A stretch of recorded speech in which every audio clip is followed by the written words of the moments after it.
Pasi që kishte humbur sasi të konsiderueshme të parave në bastore në vendin e tij të punës, ka inskenuar se është plaçkitur nga 3 persona të maskuar, por i tërë ky tregim është zbuluar.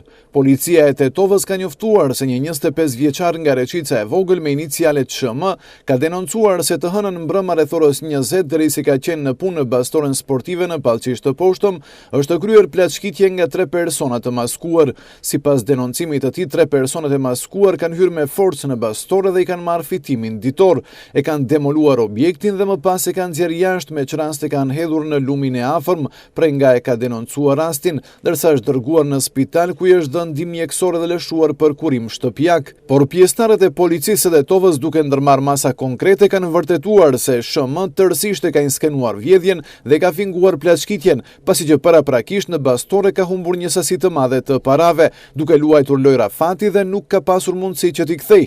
Për denoncimin e rreshëm të plaçkitjes në konsultim me prokurorin publik, ai do të përballet me padi adekuate.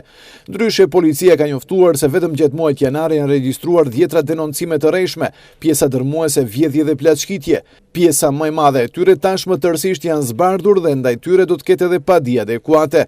Për denoncim të rreshëm të padisë penale, sipas ligjeve në fuqi është parapar burg prej 3 muaj deri në 3 vjet. Nga policia e Tetovës apelojnë që qytetarët të përmbahen nga denoncimet e rreshme, sepse pasi që të vërtetohet se rasti nuk ka qenë i vërtetë, atëherë do të ketë edhe padi adekuate.